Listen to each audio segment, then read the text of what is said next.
O Senhor esteja convosco. Ele está no meio de nós. Proclamação do Evangelho de Jesus Cristo, segundo João. Glória a vós, Senhor. Ao cair da tarde, os discípulos desceram ao mar, entraram na barca e foram em direção a Cafarnaum, do outro lado do mar. Já estava escuro e Jesus ainda não tinha vindo ao encontro deles. Soprava um vento forte e o mar estava agitado. Os discípulos tinham remado mais ou menos 5 quilômetros quando enxergaram Jesus andando sobre as águas e aproximaram-se da barca. Ficaram com medo, mas Jesus disse: "Sou eu, não tenhais medo." Quiseram então recolher Jesus na barca, mas imediatamente a barca chegou à margem para onde estavam indo. Palavra da salvação. Glória a vós, Senhor. Meus irmãos e minhas irmãs, parece algo no Evangelho, esse vento forte que soprava e agitava o mar. O mar, que são as realidades do mundo, balançavam a barca onde estavam os discípulos, e a barca é a Igreja de Cristo. Esse vento forte soprou ao longo da história da Igreja. Durante a história da Igreja, muitas tribulações, muitas perseguições, muitas realidades de conflitos, tanto externos quanto internos, agitou a vida da Igreja. E isso fica muito claro na primeira leitura de hoje, na qual eu gostaria de me fixar na reflexão com vocês nesta manhã de sábado, você que acompanha essa transmissão. O primeiro detalhe que aparece na leitura de hoje é que o número dos discípulos tinha aumentado. Multiplicavam-se os discípulos.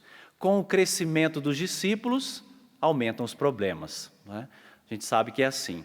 Toda a expansão, todo o crescimento, ele traz consigo algumas realidades. E uma crise se instalou ali naquela comunidade primitiva. A gente sabe que as fases do crescimento humano, ela é feita de crises, não é? A crise da adolescência, depois da juventude, a crise da meia-idade e assim por diante.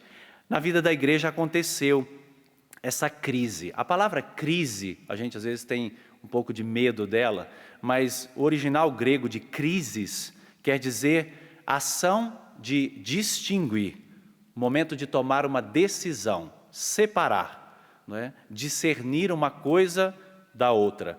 A igreja precisava fazer um discernimento no momento de crise. Como eu disse, havia uma crise externa ao longo dessa semana inteira. Nós vimos as perseguições, nós vimos os apóstolos que constantemente eram levados diante do Sinédrio para dar explicações, para falar daquilo que eles realizavam no nome de Jesus, receberam chicotadas, punições, ou seja, a crise externa nós vimos durante essa semana, ou seja, o mal que os outros fazem à Igreja de Cristo. Mas hoje acontece uma crise interna. Hoje, o problema das viúvas dos gregos que não eram assistidas, que não eram cuidadas como aquelas dos hebreus, dos judeus. Ou seja, um mal que estava sendo feito ao interno da comunidade. Um mal entre aspas, até porque o momento de crise é sempre também um momento de crescimento. É sempre uma oportunidade para se aprender alguma coisa, não é? Agora, nós vemos que na leitura de hoje existe um entrelaçamento. A ação de Cristo, a ação do Espírito e a ação da Igreja. Vejam, cristologia, pneumatologia e eclesiologia. São 3 conceitos para falar das ações de Cristo, as ações do Espírito e as ações da Igreja. Elas se entrelaçam, porque elas têm uma mesma fonte, uma mesma origem, que é a missão que o Pai confiou ao Filho, e que o Filho realizou no poder do Espírito, e que a Igreja continua no tempo a obra do Pai. Agora, diante dessa crise, 3 coisas: admitir o problema, ver como enfrentar esse problema e depois enxergar as portas que se abrem a partir desse problema. E isso vale para qualquer realidade da nossa vida, não é? Admitir que existe uma situação, não é? Uma dificuldade. Depois, perceber como é que ela pode ser enfrentada. Depois, ver as portas que se abrem diante de uma dificuldade. E olha, a porta que se abriu diante desta crise que fala a primeira leitura, que era aquela dificuldade de assistência às viúvas, porque os homens morriam antes, não é? A expectativa de vida masculina era muito menor, então existiam muitas viúvas naquele tempo. Diante de um problema, nós acabamos recebendo uma compreensão da igreja nos seus carismas, nos seus ministérios, porque os apóstolos não podiam mais fazer tudo. Os apóstolos não eram capazes de fazer tudo o que se tinha para fazer. E aí nós entendemos que a igreja ela é ministerial. A igreja ela é feita de serviços, ela é feita de funções. Então, quando a gente fala da estrutura da igreja, ela não nasceu imposta de cima para baixo. Né? Quando se fala da estrutura hierárquica da igreja, se critica muito, porque falar da palavra hierarquia dá uma conotação de imposição, de poder, mas não tem nada a ver com isso. A igreja ela é hierárquica e a estrutura da igreja nasce de baixo. São as realidades próprias que existiam na comunidade que suscitam e suscitaram diversos carismas, diversos ministérios, diversos serviços que não podiam ser feitos somente pelos apóstolos. E os apóstolos tinham consciência disso. Cada um começou a descobrir o seu específico dentro da comunidade. Cada um começou a descobrir qual era o seu papel, qual era o seu lugar. Para que o padre chegue aqui e celebre uma missa, ele não está sozinho.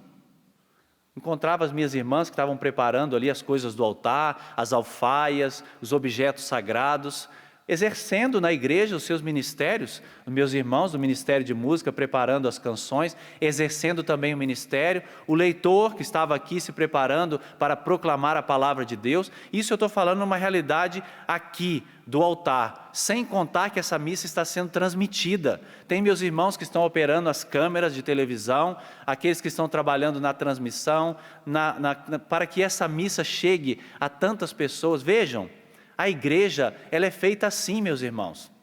É claro que eu exerço aqui o ministério sacerdotal, mas os meus irmãos também, cada um deles, exercem um ministério. E a comunidade foi descobrindo que cada um tinha algo a colaborar, tinha o seu específico. Os apóstolos constatam isso. Nós poderemos nos dedicar inteiramente à oração e à palavra.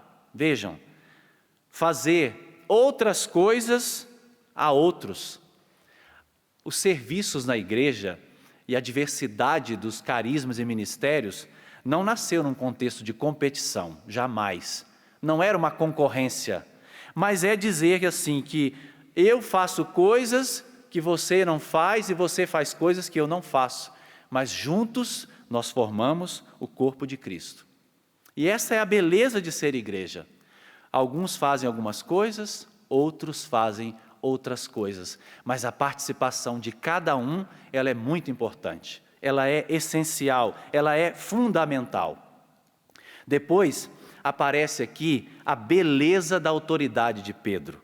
Vejam, a tradução no português não ficou tão interessante, porque, na verdade, quando Pedro toma a palavra, ele diz, a nós também não agrada isso que está acontecendo. É o que Pedro disse. Não agrada que essas viúvas sejam descuidadas, nós não consigamos fazer tudo isso. Não está agradável também a nós. Pedro reconhece, ele é o porta-voz, e ele não é que chega dizendo, então eu escolho aquele ali e aquele. Não. Ele diz, escolhais vós, entre vós escolhais. Vejam, a participação da comunidade, veja a assembleia dos discípulos de Jesus que estavam ali e que agora participam também do discernimento, da escolha desses homens que vão prestar esse serviço à comunidade. Vejam o gesto de humildade de Pedro, nós não podemos mais fazer bem esse trabalho, então vocês vão escolher entre vocês esses 7, cheios do Espírito Santo. Interessante que essa participação no discernimento, ela percorreu toda a história da igreja. Hoje, quando um seminarista se prepara para receber a ordem do diaconato ou do presbiterato, é feito um discernimento. O bispo, o reitor daquele candidato, manda determinadas cartas a algumas pessoas, essas cartas se chamam escrutínios, para que as pessoas testemunhem quem é aquele candidato, o povo de Deus que participa do discernimento. Quando um bispo vai ser escolhido para uma diocese, os padres daquela diocese e outros padres recebem uma carta de consulta para testemunhar sobre a vida daquele bispo. Acontece assim na vida da nossa igreja, a participação no discernimento. E vejam que bonito, os apóstolos, o Pedro, que é o porta-voz da comunidade, diz: nós poderemos nos dedicar muito melhor inteiramente à oração e à palavra. O cristianismo é a experiência mística. Porque não é que aquelas pessoas seriam descuidadas, as viúvas seriam descuidadas. A servir à mesa, o gesto da caridade, aqui caridade concreta, assisti-las, dar de comer a essas mulheres que eram desamparadas na época, né? Elas não tinham pensão do marido, elas estavam desprotegidas e precisavam. Só que o cristianismo, ele parte de uma experiência mística. O cristianismo não é uma associação filantrópica, não é que a caridade venha em primeiro lugar, o gesto, mas a experiência com a palavra, a experiência com Cristo vem em primeiro lugar, porque a partir da oração, do contato com a palavra, de se deixar tocar pela palavra, quem é que não vai socorrer o seu irmão em necessidade? Então, o gesto de amor brota de uma experiência com o amado, Jesus Cristo Senhor, com a sua palavra. E a partir dessa experiência, esse amor transborda na vida dos nossos irmãos, através da caridade. A maior caridade que nós fazemos a alguém é dar Deus a essa pessoa, é dar Cristo a essa pessoa. E aqui acontece a beleza do diaconato na vida da comunidade. Escolheram esses homens e percebam, o critério é que eles eram cheios do Espírito Santo. Eram pessoas que se destacavam na comunidade, pela sua coerência de vida, pelo seu testemunho. E aí eles foram apresentados aos apóstolos, essa proposta agradou, a comunidade apresentou os 7, e os apóstolos impuseram as mãos sobre eles, e eles puderam exercer o ministério do diaconato na comunidade. E percebam que o começo da leitura dizia que o número dos discípulos tinha aumentado no final da leitura. Então a palavra de Deus se espalhava, não é só a palavra, se espalhava e o número dos discípulos crescia muito em Jerusalém. A nossa igreja, ela cresce, ela se expande quando nós damos o testemunho dessa comunhão. Quando de fato as pessoas de fora podem olhar para nós e dizer: vejam como eles se amam. Porque que feio seria, né, se as pessoas de fora dissessem como eles são intolerantes, como eles se matam entre eles, como eles se criticam, né? E hoje, na era tecnológica, isso é muito fácil, né? Basta que alguém poste alguma coisa, a gente começa a ver, né, o bate e rebate. Não é esse o testemunho que nós somos chamados a dar ao mundo, mas um testemunho de comunhão, testemunho de unidade, de respeito, de acolher a participação dos nossos irmãos nas realidades próprias da nossa igreja, a abertura aos ministérios, aos carismas, aos serviços, a participação do povo de Deus na vida da igreja. Peçamos hoje ao Senhor, nesta liturgia, que o nosso coração se abra. Se nós passamos por um momento de crise, de dificuldade, seja externa, seja interna, que nós encontremos no Senhor, na luz do seu Espírito, as luzes, as direções, para que nós continuemos a caminhar e a dar um testemunho de igreja. Que nós prossigamos dando um testemunho de comunhão e de unidade. Peça esta graça para o teu coração, que você seja uma pessoa de unidade, que você seja uma pessoa que agregue, uma pessoa da comunhão, do diálogo, uma pessoa que sabe tolerar o diferente, que sabe dialogar com o diferente, que tem paciência de lidar com o diferente. Peça essa graça para o teu coração hoje, que o meu coração e o teu coração seja um coração dócil, seja um coração dócil à voz do Espírito. É isso que nós te pedimos, Senhor, é isso que nós te pedimos, Pai do céu. Louvado seja nosso Senhor Jesus Cristo.